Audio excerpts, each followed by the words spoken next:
Vamos a seguir con nuestra lectura de Apocalipsis capítulo 2.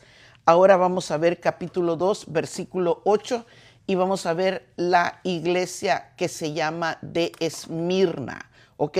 Ya sabemos bien claro que Esmirna, así es, significa amargura y muerte. Veamos que siempre la Escritura nos va a decir algo específico de lo que está tratando. Amén. Está diciendo acá que Esmirna significa amargura y muerte.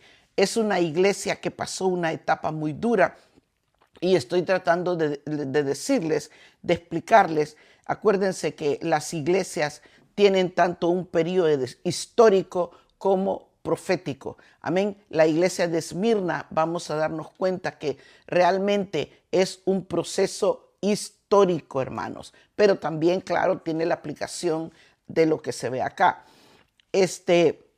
Si ustedes fueran a la historia, si ustedes fueran a investigar, si ustedes van hasta el trasfondo de lo que es la iglesia primitiva, ustedes se van a dar cuenta que todos estos hechos son reales. Para mí, principalmente para mí, eso es lo que me parece importante en la palabra, que la historia puede confirmar lo que dice la Escritura.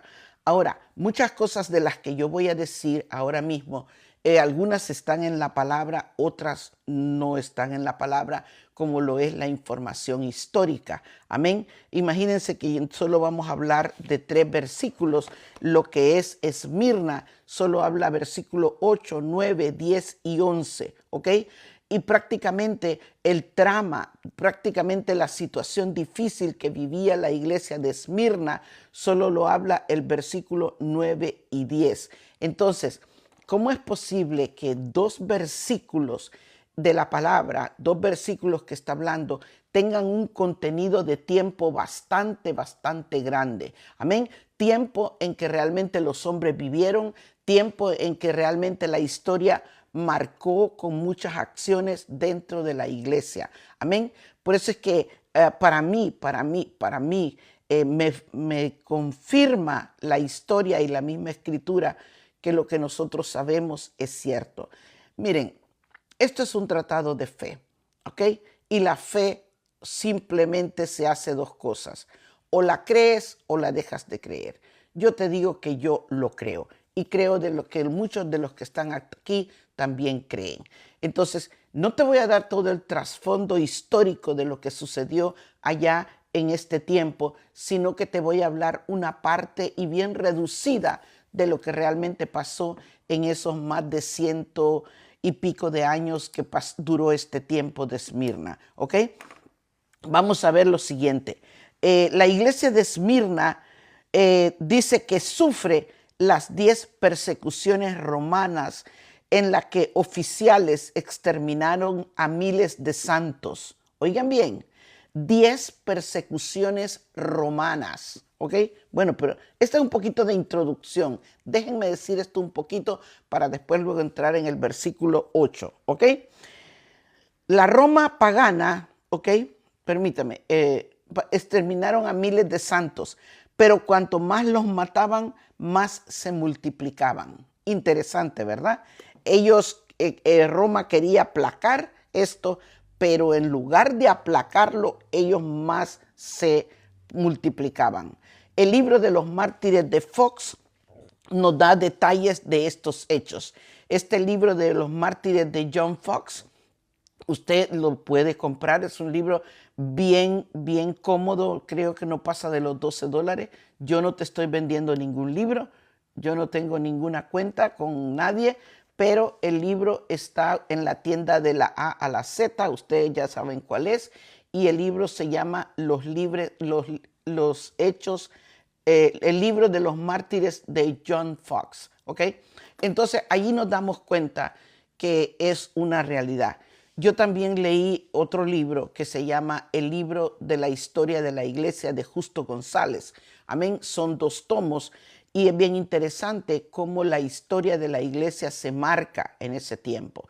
Hermanos, nosotros debemos de conocer el trasfondo de nuestra creencia. Nosotros tenemos que tener el trasfondo de la fe. Cuando tú conoces eso, créeme que tu fe se aferra más y tu fe es más fuerte. Al menos a mí me ha ayudado, a mí, ¿ok? Ahora, la romana pagana, ¿ok?, libra una gran guerra desesperada para exterminar a todos los cristianos de la faz de la tierra. Ellos pretendían eliminarlos, ¿ok?, lo que es la Roma pagana. Pero como resultado,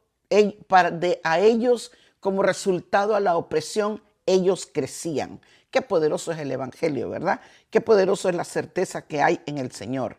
Ok, en el año 313, la iglesia de Esmirna se da del año 200 al 325, lógico después de la muerte de Cristo. ¿Ok? Escuche bien, la iglesia de Esmirna cubre un periodo del año 200 al 325. Pero Constantino en el año 313, ¿ok?, después de Cristo, o sea, 10 años antes de que termine, Constantino tomó el control de Roma y se enfrentó con la situación esta de que la iglesia crecía. ¿Y qué hizo Constantino? Logró unir de la parte de su imperio ambas zonas, o sea, todo lo unió y comenzó a hacer una fusión, ¿ok? Vino Constantino y hizo una fusión de lo que era la iglesia y el paganismo, ¿ok? Y esto fue dado por Constantino. Entonces fusiona a los cristianos, esto es bien interesante, otorgándoles derechos y libertades. Mire cómo viene y se une esta condición que es mundo e iglesia y hace esta unión para que así, según él, los cristianos tuvieran algunos derechos y libertades para él, porque no podía parar este crecimiento, no podía parar este avivamiento, esta multiplicación que había. Pero hermanos, ¿cómo un hombre iba a parar? ¿Cómo un régimen iba a frenar al Dios de la gloria? Acuérdese lo que le dice el Señor de los señores a David, que su reino iba a ser eterno, que su reino no iba a tener fin. Y estas son las cosas que tenemos que recordar. Tú y yo tenemos que recordar lo que dice la Escritura. Tú y yo tenemos que recordar los principios de las promesas de Dios. Amén. Por eso digo, conocer la Escritura te da pie para fortalecer y creer que lo que nos dice la Escritura es real y verdadero. Amén. Entonces, Constantino, como ya no podía, hace una unión y les concede derechos y libertades. Entonces, te das cuenta que la Biblia cuenta y narra la historia a la perfección. Esto es importante. Ahora, vamos a ver lo que está registrado en el capítulo 2 de Apocalipsis, de los versículos 8 al 11. Antes de entrar allí, quiero decirles que muchas veces cuando se dan estas libertades y estas libertades y derechos, muchas veces es simplemente para la perversión o para desubicar a la gente de aquello que ha creído. No solo eso, en este tiempo vamos a ver que comienzan muchos movimientos de que comienzan a entrar otras herejías. Amén. Y esto es interesante, las herejías que hoy oímos, las cosas, los pensamientos absurdos o las herejías que otra gente vive, otra gente cree en cuanto a la misma palabra, no son nuevas, hermanos. No son nuevas. Muchos tienen el origen en estos tiempos. Muchos se desarrollaron desde este tiempo en que comenzaron a pensar y a poner sus propias ideas con torno a la palabra. Amén. Interesante, ¿verdad? A mí me resulta interesante. Ahora, vamos a ver lo que dice la palabra en Apocalipsis capítulo 2, versículo 8. Dice lo siguiente. Dice así, permítanme que aquí quiero ver si leo varias cositas que tengo preparadas. Dice, escribe el ángel de la iglesia en Esmirna. Estoy en Apocalipsis 8, 2, 8. Y escribe el ángel de la iglesia en Esmirna, el primero y el postrero, el que estuve muerto y vivió, dice esto. Vamos a ver aquí dos cosas. Ayer expliqué del ángel, Ayer expliqué del ángel, que son las 5 estrellas que están en la mano, en la diestra de aquel que vive, del que es el primero y el postrero, aquel que estuvo muerto y que vivió, dice lo siguiente. Recordemos que el Señor Jesucristo, como Señor Todopoderoso, le está hablando al ángel que tiene en representación en su mano. Amén. Ayer lo hablamos esto acerca del ángel. Pero aquí dice algo bien interesante. El primero y el postrero, el que estuvo muerto y vivió. Amén. Hay algo que quiero compartir acerca de esto y me gustaría que los que toman nota vean lo que vamos a ver en la escritura. ¿Ok? La escritura siempre se complementa con la escritura. Yo no voy a decir lo que pienso, voy a decir lo que está escrito. Recuerden al ángel que los representaba, a ellos, a la iglesia de Esmirna, el primero y el postrero, se refiere a Jesucristo. Pero esta referencia es a un versículo que está en Isaías 44:6. Y esas son las cosas que a veces nosotros como creyentes de la palabra tenemos que saber. Entonces, en Isaías 44:6 dice así: así dice Jehová, Rey de Israel y su Redentor, Jehová de los ejércitos. Oiga bien lo que dice el Señor, el Jehová. Yo soy el primero y yo soy el postrero, y fuera de mí no hay Dios. Interesante, ¿verdad? ¿Por qué el Señor está diciendo esto en Isaías 44:6? Entonces, aquí nos está diciendo en Isaías 44:6, déjeme ir para allá, por favor, permítame, Isaías 44:6, dice Isaías 44:6, pero vamos a ver otro versículo. Dice, así dice el Rey de Israel y su Redentor, Jehová de los ejércitos, yo soy el primero y yo soy el postrero, y fuera de mí no hay Dios. Pero si vamos a ver también el versículo de Isaías 48:12, vamos a ver lo siguiente. Mire todo lo que la palabra nos dice. En Isaías 48:12 dice, óyeme Jacob y tú Israel, a quien llamé yo mismo, el primero y también el postrero. Wow, iba a buscar una.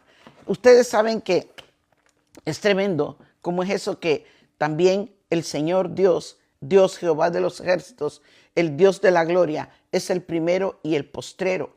Pero aquí en Isaías, en Juan, en Apocalipsis, está diciendo el que murió y el que vivió. Está haciendo una aclaración. También ustedes han escuchado que en muchas partes se dice que Jesús es Jehová. Han escuchado eso, ¿verdad? Por favor, vamos a dejar eso ahí y más adelante vamos a investigar. Pero aquí el versículo de Isaías 44:6 y 48:12 nos está haciendo una referencia al primero y al postrero. ¿Quién también está haciendo una referencia? Está haciendo la referencia el mismo Señor Jesucristo, llamándose primero y postrero. ¿Estamos entendiendo eso, hermano? Entonces, alguien diría, ¿pero cuándo? ¿Cómo fue eso? Que Jehová murió, que el Señor hizo esto. Eso es algo que lo vamos a ver más adelante. Hay una explicación para eso, pero piensen e investiguen, porque es interesante que la Escritura te haga estos señalamientos. Cuando la Escritura nos hace estos señalamientos, ¿ok? Cuando la Escritura te hace estos señalamientos, tú tienes que poner atención a qué te está diciendo la Escritura. Sigamos. Ahora, vamos a ver que vienen tiempos difíciles para Roma. Sí, para Roma vienen los tiempos difíciles. Pero el que está sufriendo las consecuencias y el que está sufriendo la tribulación es la iglesia de Esmirna. ¿Ok? Él les dice en el versículo 9, yo conozco tus obras. Amén. Dice, vamos al 9. Yo conozco tus obras y tu tribulación y tu pobreza, pero eres rico, y la blasfemia de los que se dicen ser judíos, pero que no lo son, sino que son sinagoga de Satanás. Mire qué interesantes los señalamientos que hace aquí el Señor Jesucristo a la iglesia de Esmirna? Primero le dice, conozco tus obras, ¿ok?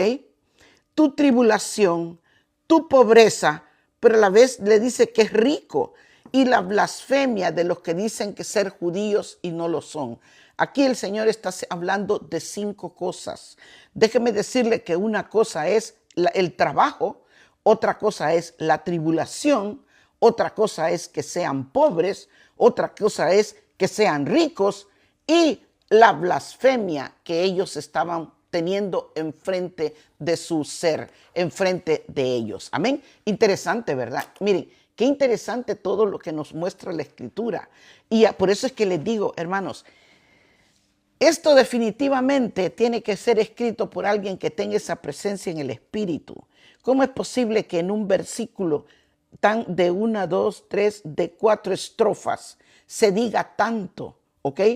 Vamos a ver, vamos a ir descifrando lo que dice el versículo 10. Bendiciones, Paulo Ibarra, bendiciones. Vaya, sigamos. Entonces dice, mire, dice, conozco tus obras, ¿ok? Predicando, la obra de ellos era predicar el evangelio y hablando del testimonio de Jesucristo. La comisión había pasado a ellos por medio de los apóstoles. Algunos ya habían desaparecido. Ahora estos tenían que seguir con la propagación del evangelio. Recordemos que el período de este tiempo de la iglesia de Esmirna es del año 200 al 325 después de Cristo. Su trabajo era como el de la iglesia de Éfeso. Era una iglesia que tenía que avanzar. La iglesia no se podía quedar quieta. La iglesia tenía que seguir. Cuando allá en Marcos 16, 14, el Señor se reúne con los 11 y le dice que vayan por todo el mundo y que prediquen y que hablan de este evangelio. Amén. Y que les dice que muestren las grandezas que el Señor les había dado. Entonces, Esmirna, como Éfeso, está trabajando arduamente. ¿Para qué? Para que el Señor siguiera salvando a los que tenían que ser salvos. Amén. Gloria a Dios por eso. Gloria a Dios por eso, hermano. Sigamos. Amén. Tremendo lo que el Señor hace. Ahora, durante este tiempo de la iglesia de Esmirna, ¿ok? Ellos padecían tremenda tribulación. El segundo punto que está hablando el versículo 2:10. 2:9, y dice, y tu tribulación. O sea, el Señor conocía esa tribulación. El Señor conocía ese sufrimiento. Dios no es ignorante. Dios no se hace el de la vista gorda con el sufrimiento o con el trabajo de su pueblo. Amén. Dios no hace ninguna cosa contraria. Escuchen, hermanos, dejen a Jorge, dejen. Miren, Dios no hace ninguna cosa contraria ante sus propósitos. Si tú eres una persona que vives por el evangelio, trabajas por el evangelio, sufres en el evangelio, padeces persecución por este evangelio, créeme que el Señor te va a sostener. Y el Señor lo está viendo. Y para el Señor no es, como quien dice, para el Señor no es algo como que se le va por alto. Él está pendiente de cada una de nuestras tribulaciones. Entonces, esta tribulación que dice era intensa persecución. Era un tiempo difícil. Como lo que dice, ya lo sabemos, Romanos 5:3, que dice que, vamos a leer Romanos 5:3 para que entendamos que todo aquel que sigue el camino del Señor Jesucristo va a pasar por tribulación y va a pasar por pena. Dice Romanos 5:3. Gloria a Dios. Dice, no solo esto, sino que también nos gloriamos en las tribulaciones, sabiendo que la tribulación produce paciencia. Cuando alguien ha entendido lo que es el servirle al Señor, cuando alguien ha entendido lo que es la esperanza, aquel gozo, olvídate, la persona no le importa si es posible morir, y ellos hicieron esto. Entonces, esta tribulación que tenía o persecución que tenía la iglesia de Esmirna era tremenda. Amén. Ahora, qué diferente ve Dios las cosas. Hay diferencia en decir, ok, ya hablamos del trabajo y de la tribulación o de la persecución. Ahora vamos a ver lo que dice Dios, cómo ve Dios a Esmirna. Y dice, ¿qué diferencia cómo ve Dios las cosas? ¿Ok? Hay diferencia en decir que eres pobre y ser pobre. Una cosa que yo diga que sea pobre y otra que sea pobre. ¿Entendemos? Por ejemplo, es posible que yo tenga todo lo necesario para vivir y me considere pobre solo porque no tengo un Mercedes-Benz, solo porque no tengo un avión, solo porque no tengo un bote para ir a la playa, solo porque no tengo cierta cosa. A veces yo puedo decir que soy pobre, ¿verdad? Aunque tenga todo lo necesario para vivir, comida, techo, unos 2 trapos, suficiente. Supongamos que esta era la condición de Esmirna, pero Dios no los estaba viendo pobre. Dios sabía que no eran pobres y esto es lo que tenía que importar. Entonces ellos realmente no eran pobres porque estaba el Todopoderoso con ellos, porque estaba el Dios de la gloria con ellos. ¿Podemos entender eso, hermanos? Estaba el que le proveía todo, estaba el que le daba todo. Hermanos, miren, la palabra la tenemos que entender y la tenemos que entender de acuerdo a las promesas que él mismo dice en su palabra. No dice el Señor, ¿por qué te afanás de lo que vas a vestir y de lo que vas a comer? No, vuestro Padre Celestial sabe de las cosas que tenéis necesidad y Él os las va a proveer. Entonces, para Dios ellos no eran pobres. Amén. Interesante, ¿verdad? Así que antes de decir soy pobre, no, espérate. Piensa lo que tienes a tu alrededor. Piensa lo que comiste o lo que vas a comer. No importa si solo son, en mi país decimos tortilla con sal, ¿ok? Pero comiste, ¿ok? ¿De qué sirve comer un banquete y en una mesa de oro cuando estás solo y triste, cuando estás abatido y turbado? Pero diferente es cuando te sientas y te comes un taco y eres feliz, porque tienes el gozo y la salvación del Señor. ¿Estamos entendiendo, hermanos? ¿Estamos entendiendo lo que quiere el Señor que tú sepas? Ahora, la iglesia de Esmirna no era pobre. La iglesia de Esmirna trabajaba. La iglesia de Esmirna tribulaba. Estaba tribulada, pero estaba trabajando y tribulada por el Dios de la gloria. Amén. Tremendo, ¿verdad? Tremendo lo que podemos aprender. De allí podemos aprender. Aquí es como nos enseña el libro de Apocalipsis. Amén. Miren, hermanos, en estos tiempos, sigamos mejor. Sigamos. Dice, hay diferencia en decir que eres pobre y en ser pobre.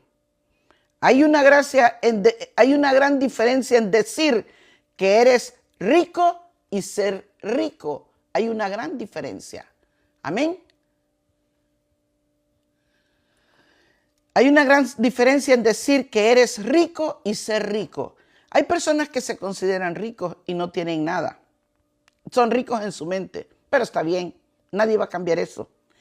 Vamos a ver un ejemplo de alguien que se dice que es rico y tiene mucho en el mismo Apocalipsis. Vamos para Apocalipsis 3:17 y vamos a ver la diferencia en este lugar. Aquí no hay persecución, aquí no hay nada de eso. Y ya cuando nos toca estudiar, leer el tiempo de Apocalipsis, lo vamos a entender mejor. Mira lo que dice Apocalipsis 3:17, dice, porque tú dices, el ángel, el Señor Jesucristo está hablándole aquí al ángel, porque tú dices que soy rico y me he enriquecido y de ninguna cosa tengo necesidad. Y no sabes que tú eres un desventurado, miserable, pobre, ciego y desnudo. ¡Wow! Mira todo lo que le dice. Amén, hermana Blanca, usted es rica. Tiene al que todo lo puede. Mira lo que dice. 3:17. Porque tú dices, yo soy rico y me he enriquecido y de ninguna cosa tengo necesidad. Y no sabes que tú eres un desventurado, miserable, pobre, ciego y desnudo. Dios mío, qué tremendo cómo Dios ve las cosas. qué tremendo como Dios, ay Señor, miren, eso es lo que yo tengo que ver. Eso es lo que tú tienes que ver. La mirada de Dios, el enfoque de Dios, cómo Dios mira, cómo Dios observa. Olvídate de lo que digan los hombres. Aférrate a lo que dice Dios. Aférrate a lo que Dios ha estipulado en su palabra, que eso es lo importante. Amén, hermanos. Sigamos. Entonces, para Dios, Esmirna es una iglesia rica, es una iglesia que testifica y es perseguida y devorada por los leones. Es una iglesia que sufre tremenda tribulación. Amén. Es una iglesia que recibe diferentes castigos por hablar y por testificar el nombre del Señor Jesucristo, por enseñarle a muchos la obra redentora del Calvario. ¿Ok? Voy a describir unos cuantos de los castigos, de las torturas que tenía que pasar la iglesia de Esmirna. Dentro del pueblo de los romanos, como querían desaparecerlos, ¿ok? Miren lo que hacían. Los echaban, ¿ok?, al Coliseo, los metían al Coliseo por grupos y soltaban a los leones para que fueran devorados. Amén, amén, hermana. Los salcaban y los metían al Coliseo y tiraban a los leones para que fueran devorados. Eran atados a los palos del Coliseo, donde los llenaban con brea y luego les ponían fuego para que fueran antorchas humanas.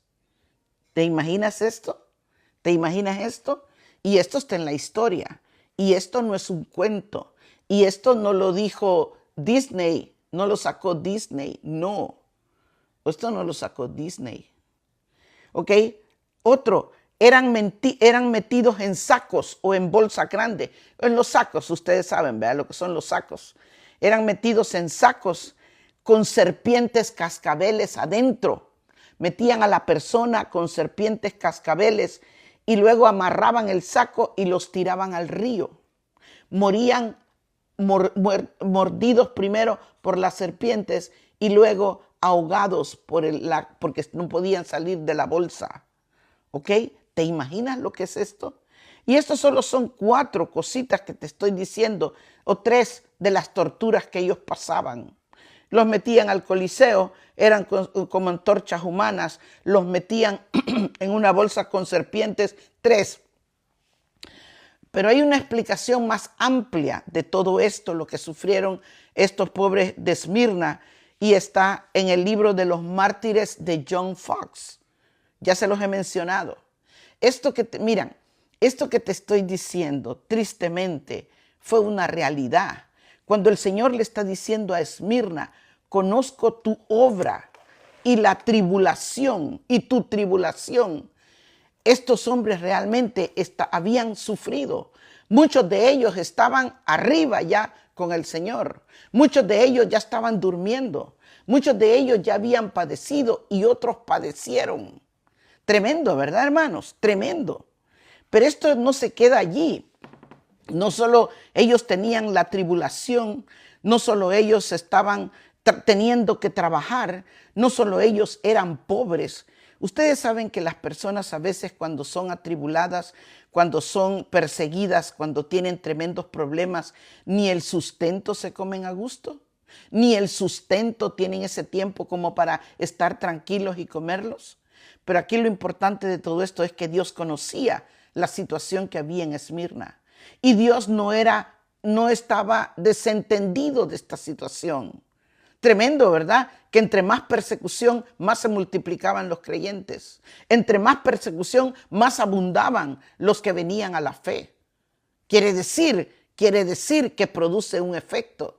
Quiere decir que el evangelio cambia las cosas. Quiere decir que el evangelio realmente se cumple cuando dice la palabra que Él va a dar un reino que no tendrá fin. Amén. Vamos a ver que había una blasfemia dentro de ellos, como siempre. No estaban solo los que los torturaban, no solo estaba el régimen romano, sino que estaban aquellos que afirmaban algo sin ser. También, como les dije, en este tiempo nacen otras herejías del mismo cristianismo. Ahora digamos, dice, y las blasfemias de los que se dicen ser judíos y no lo son, sino son sinagoga de Satanás. Mire qué interesante. Estos que afirmaban esto definitivamente que ellos creían que el pueblo de Israel había sido reemplazado, que el pueblo judío había sido reemplazado. Eso para el Señor era una blasfemia. ¿Ok? ¿Por qué?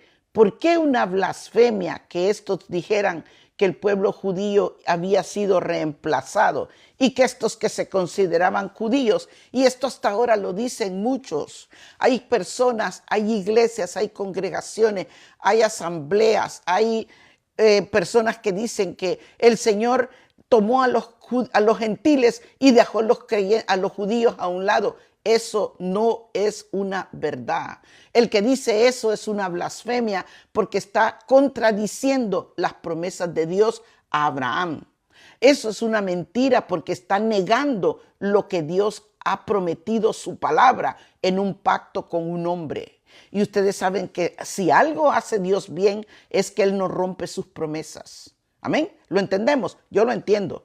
Amén. Dios no rompe sus promesas. Por eso estos eran apóstatas. Ellos creían, escuche bien esto, ellos creían que ahora ellos eran los judíos espirituales, como lo habla el libro de Romanos. No vamos a ir para allá. Tengo bastante que decir. Pero vamos a ver algo. Estos eran simplemente, óigame bien, estos no eran ni siquiera cristianos, ni mucho menos padres de la iglesia, aunque ellos se atribuían como padres de la iglesia. Acuérdese que el apóstol Pablo tuvo mucha dificultad incluso con los mismos judíos. Allá en Hechos, en el capítulo 15, cuando hacen el concilio en Jerusalén, ellos dicen que está bien que recibieran a Jesús, pero que ellos tenían que cumplir la ley, tenían que cumplir la ley y la circuncisión. Y déjame decirte que a lo que es el evangelio, tú no le puedes añadir nada.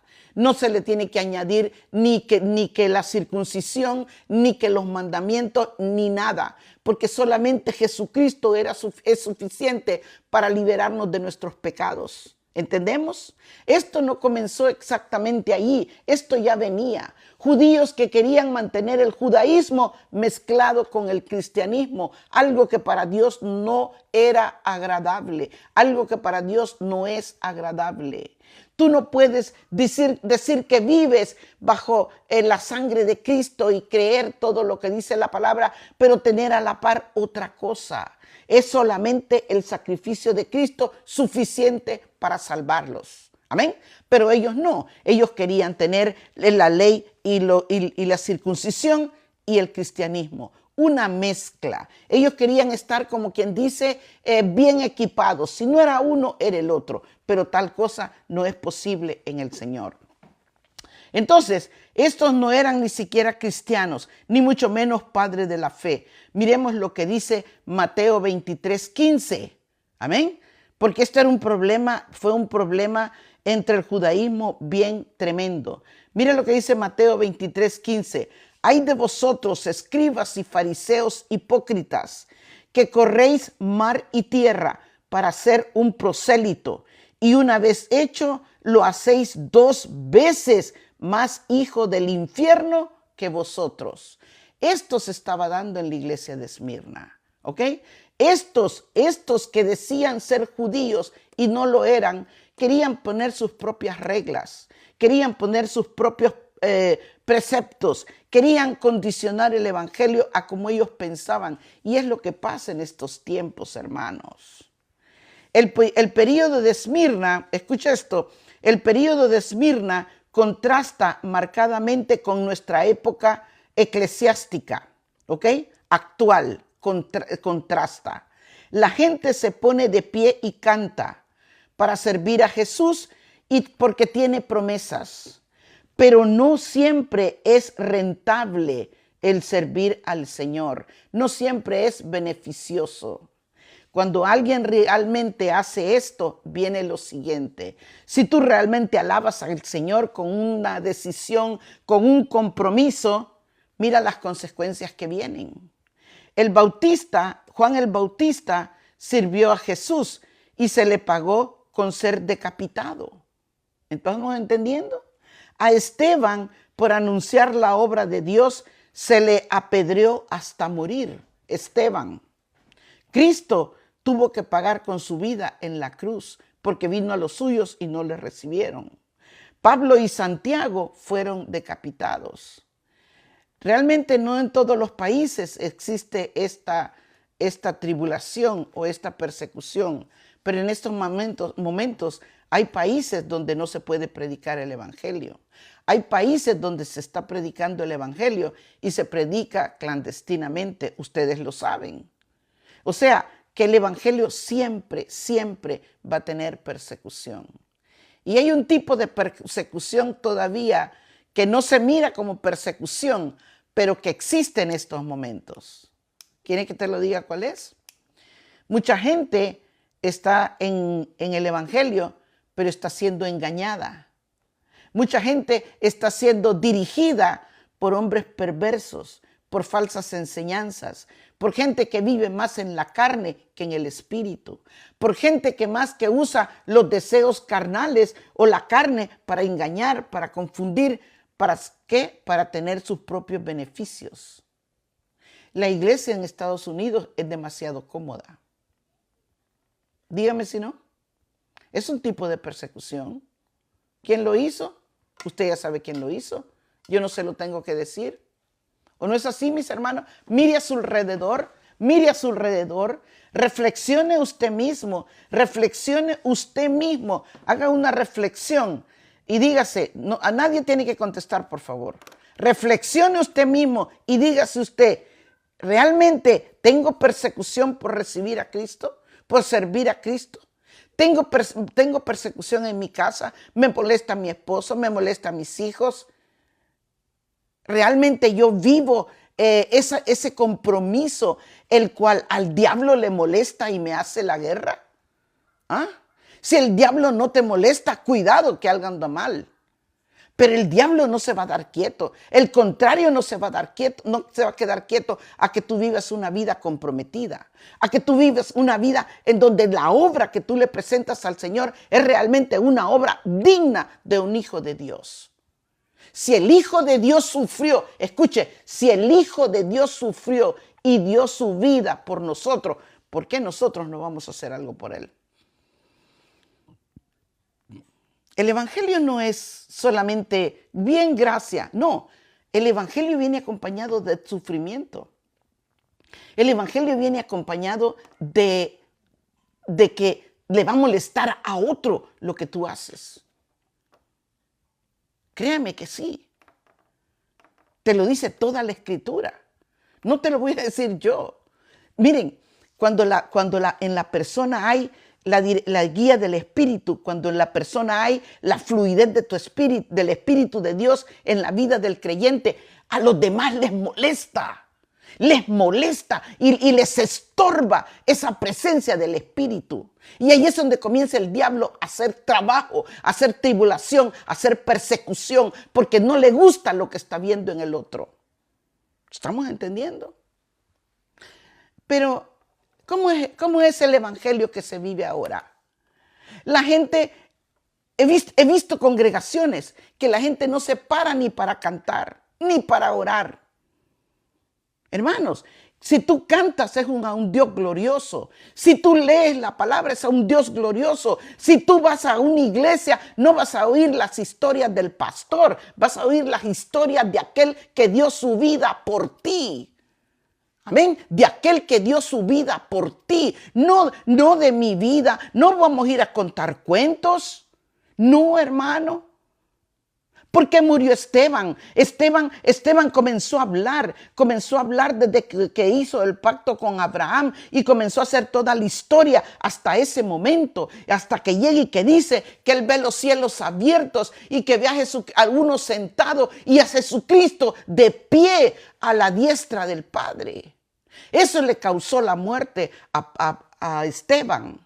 Porque dijo, blasfemia dices. Y saben, los mismos judíos, a los mismos que les estaba hablando, rechinaban los dientes de la cólera. Cuando alguien ve la presencia del Espíritu en tu vida, le rechinan los dientes. Cuando alguien ve la presencia de Dios en tu vida, le molesta y te va a hacer la vida cuadritos. No te lo digo yo, lo dice la palabra, hermano. A muchos la espiritualidad les molesta. Pero ¿saben qué? Vayan a ver a alguien ahí que está hablando boberías, que está profetizando mentira, que está diciendo, reprendiendo y haciendo no sé cuántas cosas. Allí va toda la gente. Allí va toda la gente.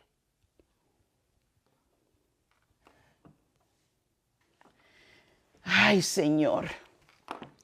Esteban era hijo de Dios. Esteban era hijo de Dios. Hermanos, por favor, seamos prácticos. Prácticos y espirituales, hermanos. Esteban era hijo de Dios, lleno del Espíritu Santo. Hacía prodigios y milagros. Eso deberíamos de preocuparnos. Que si Esteban era lleno del Espíritu Santo, que hacía prodigios y milagros, ¿por qué muchos que hablamos no nos siguen esas señales? Porque a veces estamos en contienda. Miren, hermanitos, si yo me pusiera aquí en este momento a contender con otro, subiera otro y me pusiera a contender como quien dice vulgarmente en El Salvador, decimos de pico a pico, olvídese, se me llena la pantalla. Pero no es ese mi cometido, no es ese el cometido. El cometido es hacer ver, mostrar lo que la palabra te dice. Sigamos.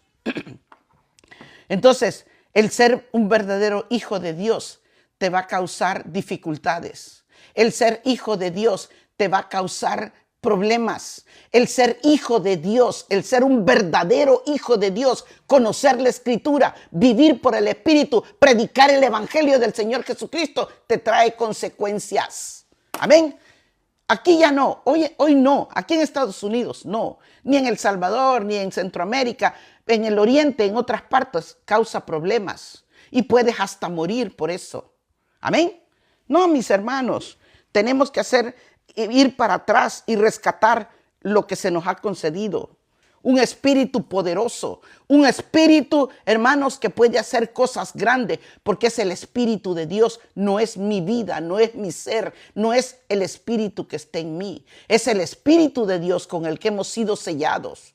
Y es un espíritu que te va a ayudar en todo momento a resistir y a soportar todas las cosas de esta vida por creerle al Señor Jesucristo. Amén.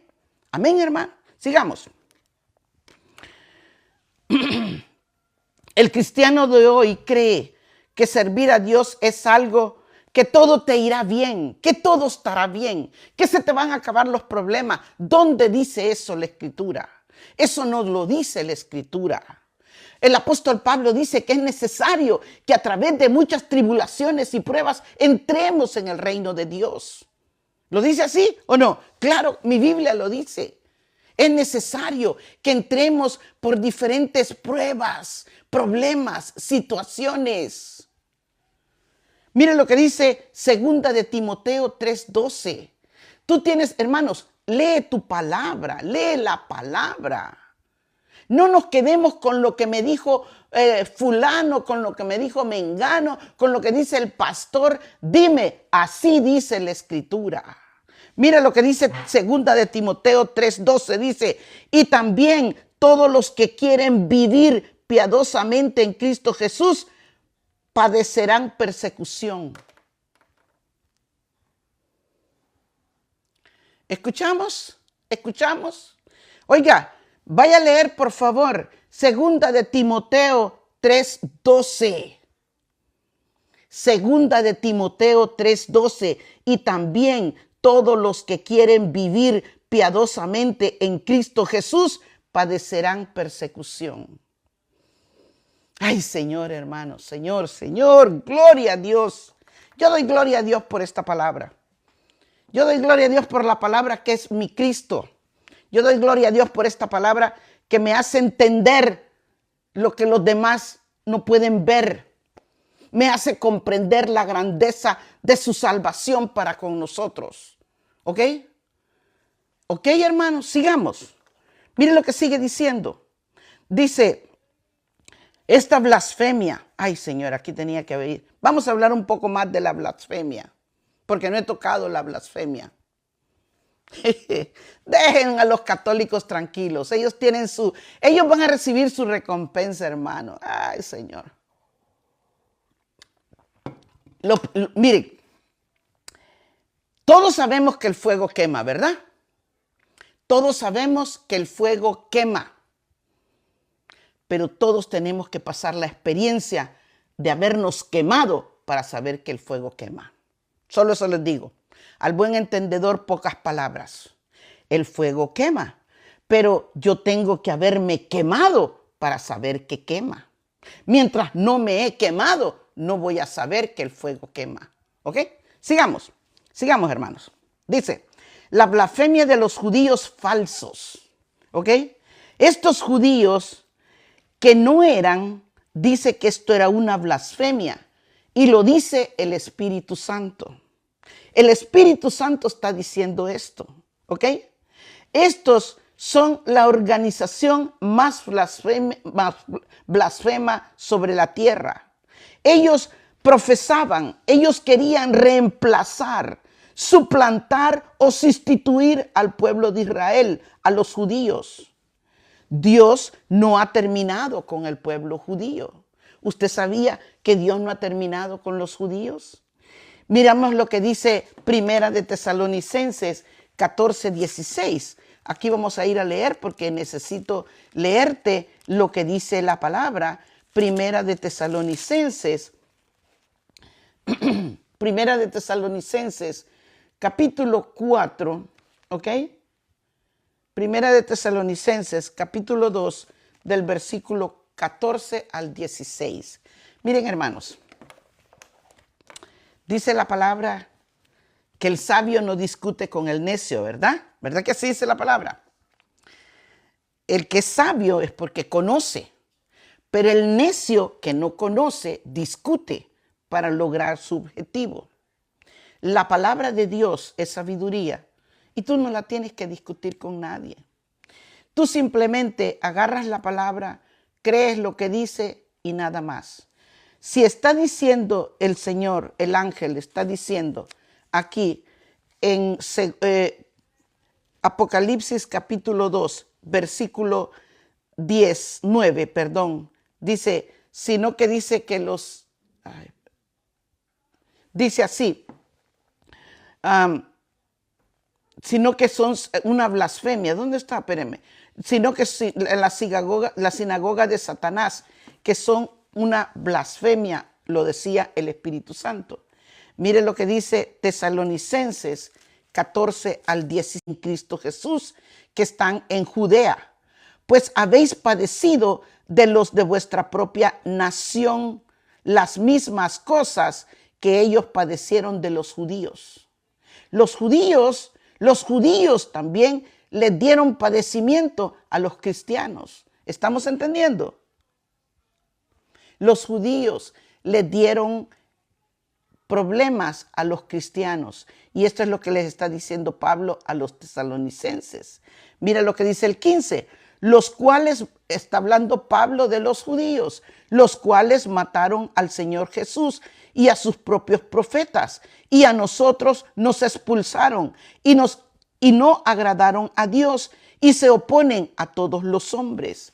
El 16 termina diciendo, impidiéndonos hablar a los gentiles, que estos también se salven, así colman ellos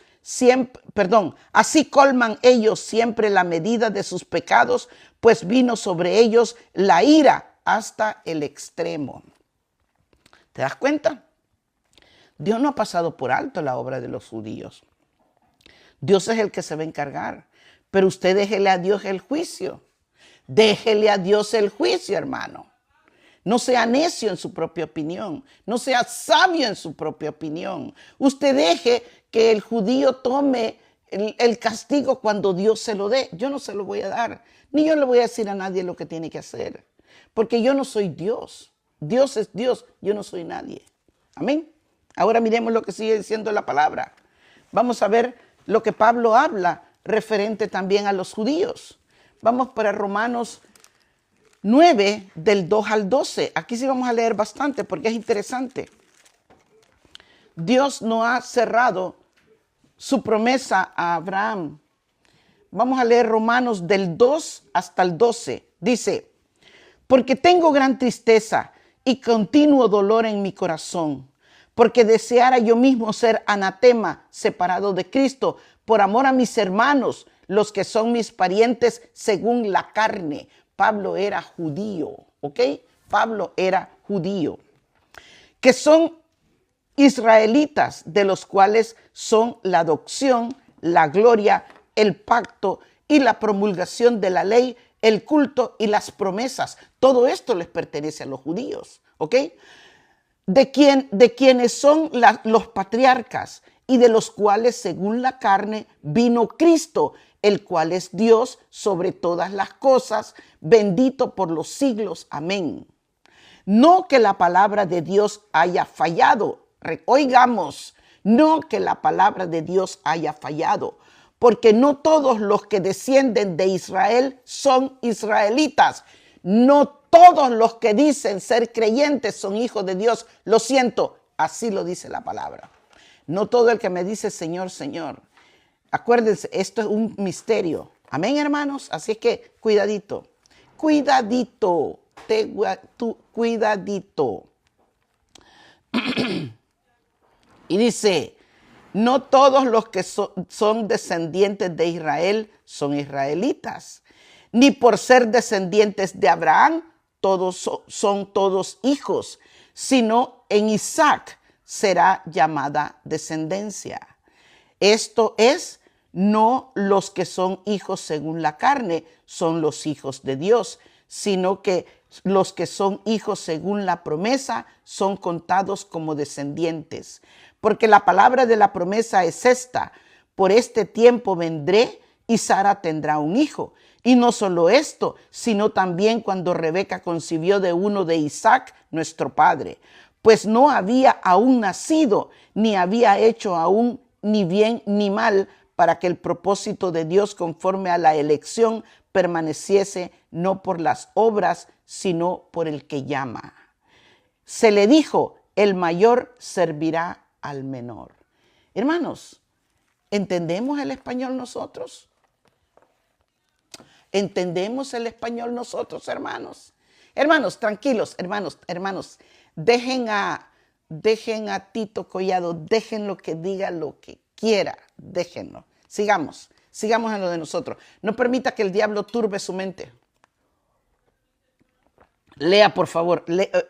Oiga y olvídese. Oiga la palabra. Deje eso. Ok. Entonces, estos judíos creían hacerse parte del pueblo del Señor.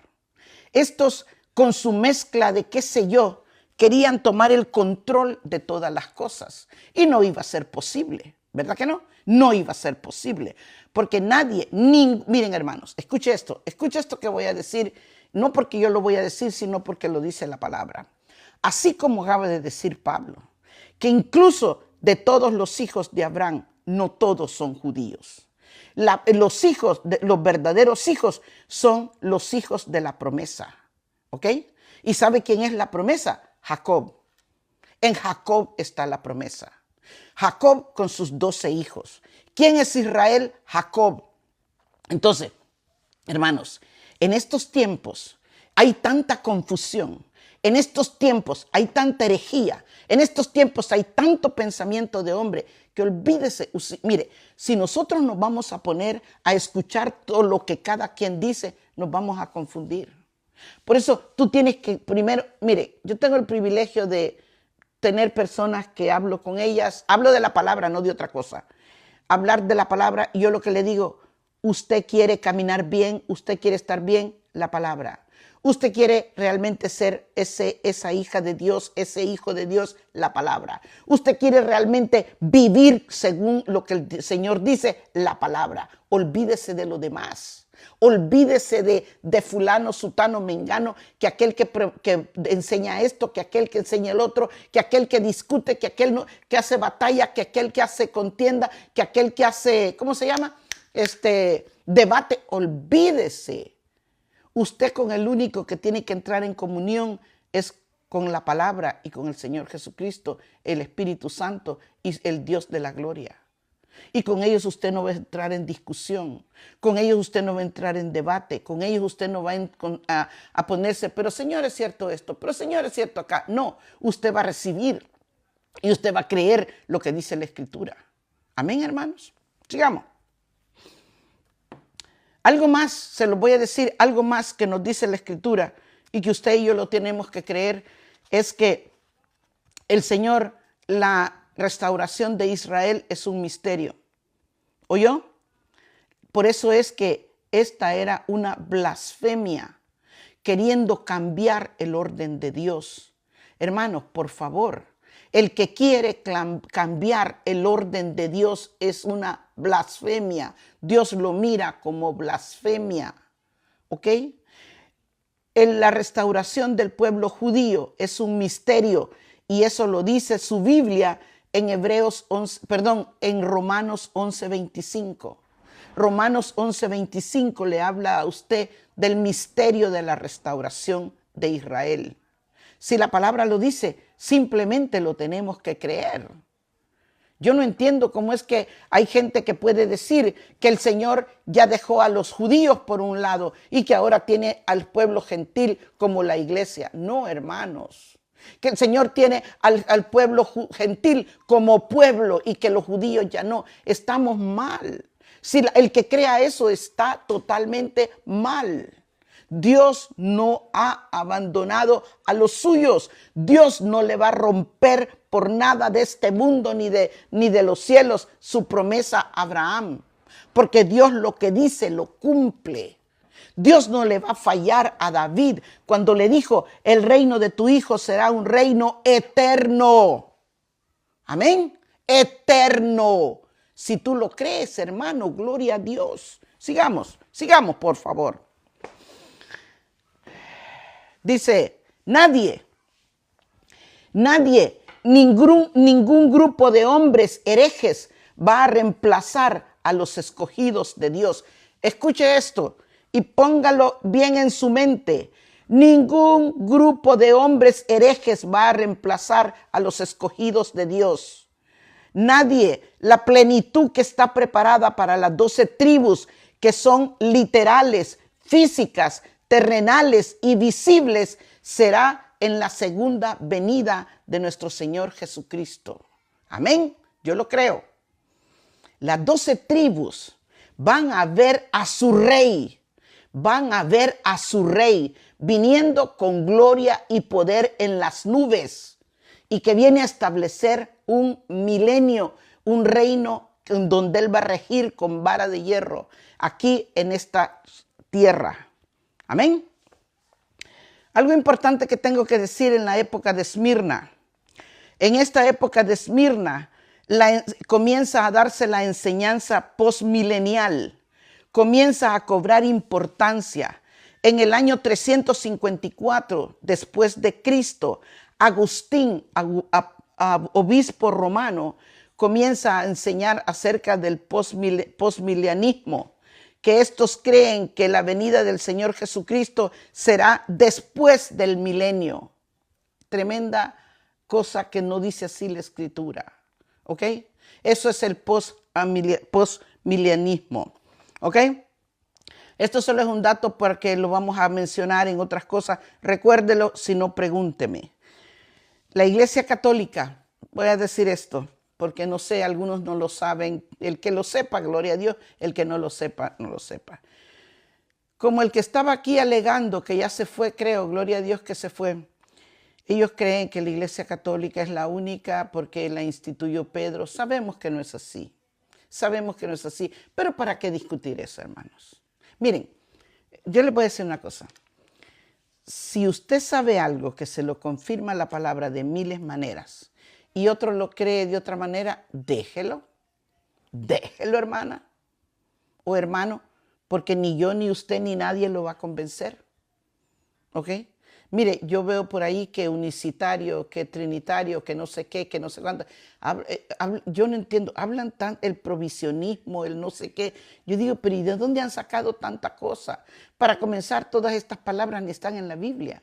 ¿De dónde han sacado tanta cosa que dicen una cosa, dicen otra? Ay, yo digo, wow, Señor, a veces me quedo escuchando para ver si entiendo y yo no entiendo. Mejor me voy. Digo, no, vaya a ser que uno de estos dos me conquiste. Mejor me voy. ¿Ok? Mejor me voy. Pero escúcheme una cosa.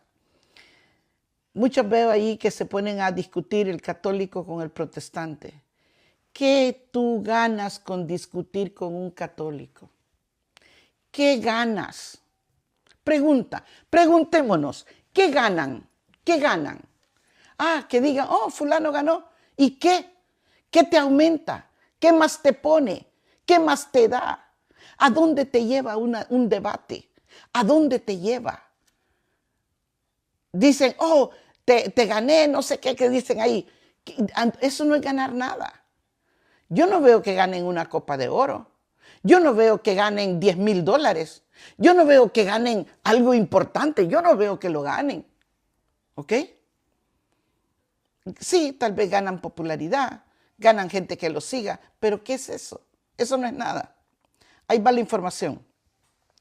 La Iglesia Católica se formó allá por el año 313 después de Cristo. 313 después de Cristo.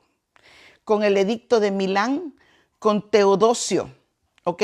En el año 380 se afirmó como religión oficial, ¿ok? Ahí comienza, allí comienza. Así es que entendamos esto. Si eres sabio, es porque conoces la Escritura. Si eres necio, es porque eres sabio en tu propia opinión. Amén. Lo dice la palabra, no lo digo yo. No me gusta decir lo que no debo. Vamos a ver el versículo 10. Amén. Apocalipsis capítulo 2, versículo 10 dice, no temas en nada. Escuche, gloria a Dios, no temas en nada. Estamos oyendo, no temas en nada lo que vas a padecer. He aquí, el diablo echará a algunos de vosotros en la cárcel para que seáis probados y tendréis tribulación por 10 días. Sé fiel hasta la muerte y yo te daré la corona de la vida. ¡Qué tremendo, Señor! ¿Verdad que el Señor no dice, yo voy a ir corriendo a salvarte? El Señor le dice, no temas lo que vas a padecer. Hay gente que podrá decir, oh, pero que Dios es más injusto. No, Dios no es injusto. ¿Por qué no decimos mejor, qué bobo los que pecaron allá en el Edén, que por ellos estamos en tremendo problema? ¿Entendemos? El problema no es de Dios. El problema fue en el Edén, que el Señor les dijo, el que comiere de ese árbol ciertamente morirá. Y no repararon en lo que el Señor dijo y comieron. Y por eso es que estamos en tremendo problema.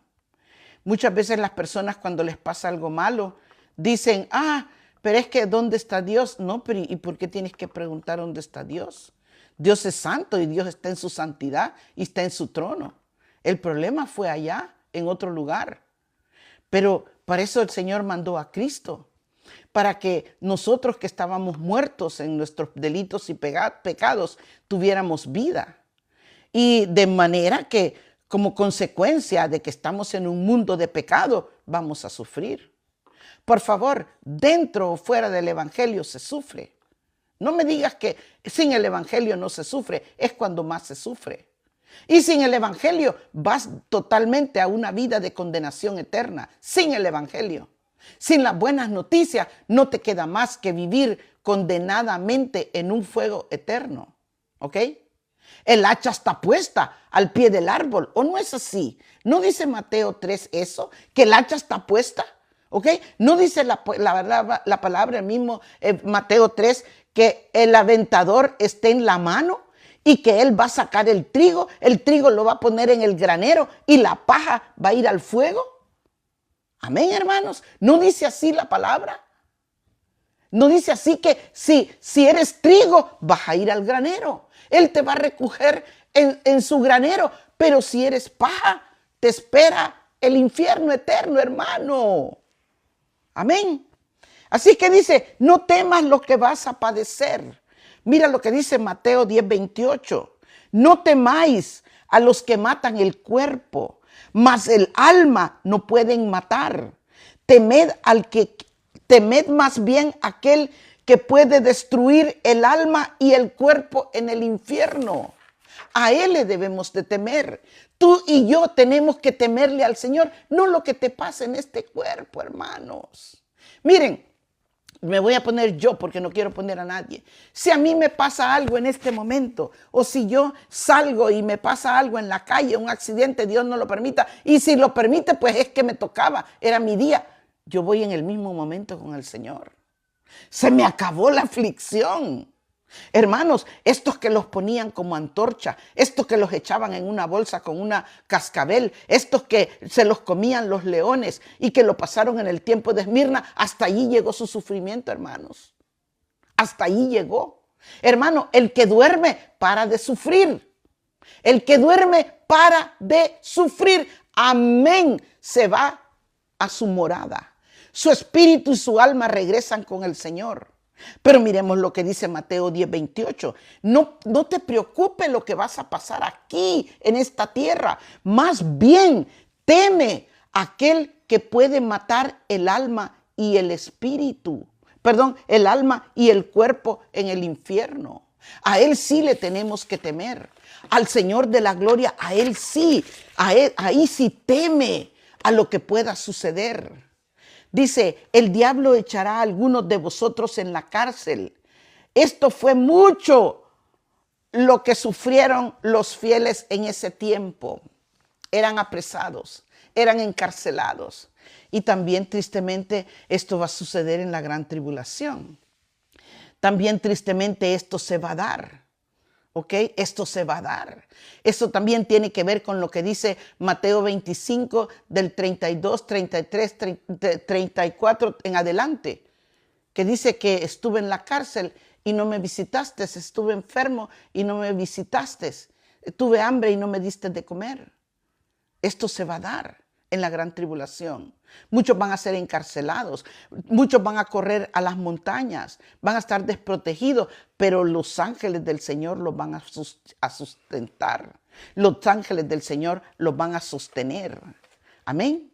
Entonces, veamos esto. No temas a los que vas a padecer. El diablo tiene preparadas cárceles. Claro que sí. El diablo está presto para esto.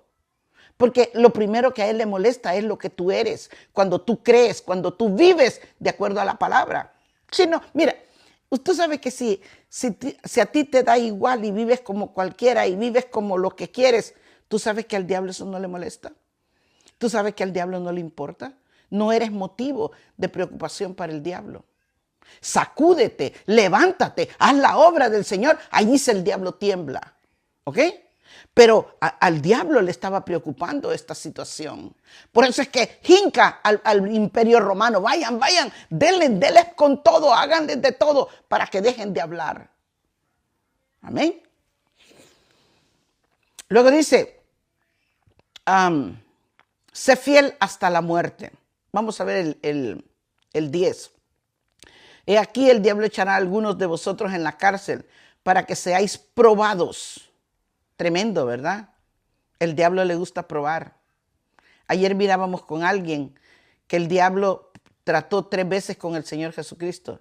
Si el diablo trató 3 veces con el Señor Jesucristo, ¿quién no te dice a ti que el diablo no va a tratar contigo 20, 30 o tal vez caemos en la primera? Muchos pueden caer en la primera. No llegan ni a 2, ni menos a 30 ni a 40. Tremendo. He aquí dice, para que seáis probados y tendréis tribulación por 10 días. Sé fiel hasta la muerte. ¡Wow! Esto sí es duro. Hermanos, esto sí es duro. ¿Ustedes creen que esas personas que tuvieron todas esas tribulaciones, tuvieron esa persecución, de ser quemados, de ser devorados, de ser enterrados vivos, de ser muertos, de ser metidos en un saco con una serpiente y tirados al río. ¿Usted cree que eso no fue un sufrimiento terrible? ¿Usted cree que eso no fue un sufrimiento que, Dios mío, tiene que haberlos? Yo creo que yo me muero, solo con ver esa animala yo me muero. Ya no se diga encerrada con ella.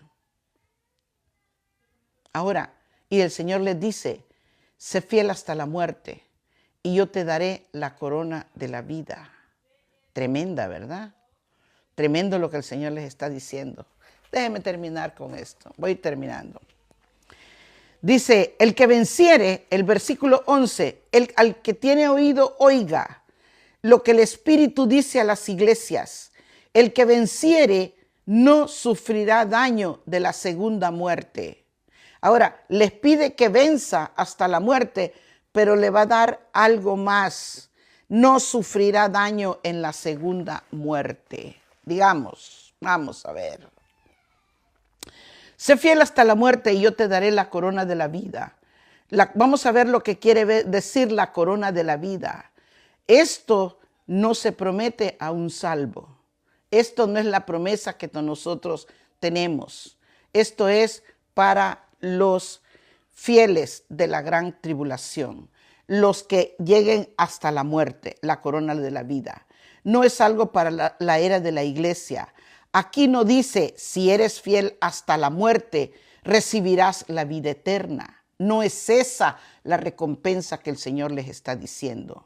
Miren que dice, tendrás la vida eterna, es para nosotros. Si recibimos al Señor Jesucristo, tendremos vida eterna. Pero si eres fiel hasta la muerte, recibirás la corona de la vida. Son dos cosas diferentes, hermanos. Son dos cosas diferentes. Esto es para el tiempo de la gran tribulación. Voy a estar haciendo esa comparación, ya se los dije. Pero recuerdan que dije que como el evangelio se estaba proclamando y estos estaban muriendo por haber recibido a Cristo, estos se fueron con la morada celestial. Pero en el plano del contexto de la gran tribulación, en el plano de lo que estamos hablando, de que este va a ser un tiempo que los judíos van a vivir, ellos sí van a recibir, aquel que llegue hasta la muerte, va a recibir la corona de la vida, que es algo muy diferente. Amén. Sigamos. Entonces dice, a un salvo se le dice, de la era de la iglesia solo se le dice que si crees y que si eres fiel, bueno, que si crees, ¿ok? Recibirás la vida eterna. Es muy diferente la afirmación que hace que si eres fiel hasta la muerte, recibirás una corona. En Cristo recibimos vida eterna. El que es fiel hasta la muerte en la tribulación recibirá una corona de la vida. Amén. El nacido de nuevo debe de saber que Dios le guarda todos los días de su vida. ¿Sabemos eso? El nacido de nuevo, el que cree en el evangelio del Señor Jesucristo, que Él murió, que Él fue sepultado, que Él resucitó y que ahora está a la diestra del Padre, según las Escrituras, que ese es el evangelio. 1 Corintios 15, del 1 al 4, ese es lo que nosotros tenemos que creer. Cuando nosotros creemos eso, lo que dice la Escritura, nosotros tenemos vida eterna, ¿ok? Porque su resurrección nos da vida eterna. Ahora, déjenme leer 1 Corintios 1, capítulo 1, versículos 7 al 9, porque esto es interesante. Amén. Vamos para Corintios. Oiga bien, 1 Corintios, capítulo 1, del 7 al 9. Amén, hermanos. Gloria a Dios, y ya casi estamos terminando. Dice, mire esto, que esto es para la iglesia. Esto es para los nacidos de nuevo. Dice, de tal manera que nada os falta en ningún don, esperando la manifestación de nuestro Señor Jesucristo, el cual también os confirmará hasta el fin, para que seáis irreprensibles en el día de nuestro Señor Jesucristo. Él te mantendrá irreprensible. El 9 dice, fiel es Dios por el cual fuisteis llamados a la comunión con su Hijo Jesucristo, Señor nuestro. ¿Te das cuenta? Ahora, cuando un creyente sabe esto, cuando un creyente conoce bien esto, esta oración no tiene que estar en la boca de un creyente. Escuche lo que voy a decir, lo que dice algunas gentes que no deben de decir, ¿ok? Algunas personas oran así: Señor, ayúdame a serte fiel hasta el fin. Esa oración no tiene que estar en un hijo de Dios. Señor, ayúdame a serte fiel hasta el fin. Ya lo prometió en 1 Corintios capítulo 1 del 7 al 9. Otra oración: sálvanos a todos en el cielo al final. No deberíamos de poner esta oración en nuestra boca. Agradecer, dar gracias por la salvación. Agradecer porque ya sea que estemos durmiendo o velando, Él está con nosotros. Porque la palabra, la promesa clara que tenemos, que dice, y el que cree en mí, aunque esté muerto, vivirá. Juan 11:25. Tú lo tienes que creer. La fe de nosotros es viva porque está basada en una palabra viva. No está basada en conceptos o en conceptos de hombre ni en teorías humanas. ¿Ok? Las coronas, escuchemos esto. Las coronas son recompensas que dio el Señor Jesucristo. No, perdón. Las coronas son recompensas que Dios, el Señor Jesucristo, nos dará en el tribunal de Cristo. ¿Ok? Segunda de Corintios 5:10. En ese tribunal de Cristo, en el tribunal de Cristo arriba, cuando la iglesia sea raptada, escuche bien, cuando la iglesia sea raptada, van a haber premios, van a haber regalos, ¿ok? Entonces, vamos a hablar hoy solo de 5 coronas de las que se van a recibir en el tribunal de Cristo. Algunos dicen que son 5, otros dicen que son 7, algunos otros dicen más, pero yo solo te voy a hablar de 5 y las que vamos a ver en Apocalipsis, ¿ok? El creyente dice: mientras este juicio es llevado en el cielo, aquí en la tierra será la gran tribulación. Ahora te voy a dar las coronas de los regalos que van a haber en 2 de Corintios 5:10, que van a ser en el cielo para la iglesia, y son la corona del regocijo, ¿ok? Que te lo habla. Déjenme comenzar de un solo. La corona incorruptible de gloria, que habla 1 de Pedro 5:4. ¿Ok? Corona incorruptible de gloria, que habla 1 de Pedro 5:4. Corona del regocijo, que habla 1 de Tesalonicenses 2:19. ¿Ok?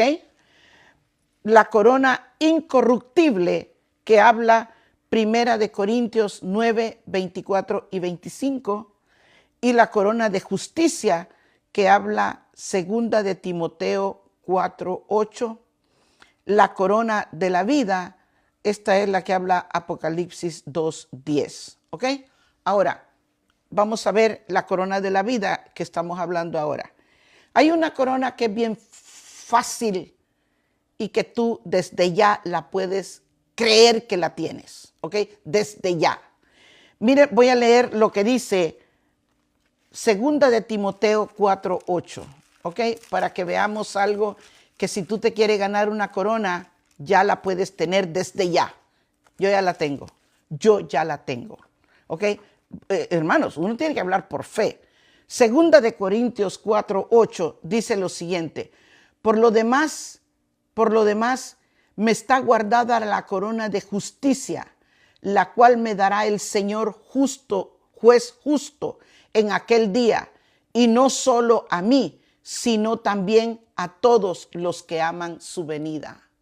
Ahora se la repito, hermana. Escúcheme bien. Si tú quieres una corona, la corona más inmediata es que tú anheles su venida, ¿ok? Pablo dice, el apóstol Pablo dice en 2 de Timoteo 4:8, dice: por lo demás me está guardada la corona de justicia, la cual me dará el Señor juez justo en aquel día, y no solo a mí, sino también a los que aman su venida. Pablo está diciendo, tú amas su venida, tú puedes recibir esta corona. Hermanos, yo anhelo su venida, yo deseo su venida, yo amo su venida. Dile, Señor, ven a recogernos, Señor, ahora, mañana, pero que sea pronto. Recógenos, Señor, pero que el deseo de tu corazón lo vea Dios. Y cuando Dios ve el deseo de tu corazón, claro, no es que va a venir, ¿verdad? No es que va a hacer caso a lo que tú le digas, pero el Señor se va a dar cuenta que esa corona es tuya. Amén. ¿Estamos entendiendo? El Señor se va a dar cuenta que te ha ganado esa corona. Cuando lleguemos al cielo, cuando estemos en las nubes, el Señor te va a dar esa corona. Hay más las coronas para los hermanos que anotan.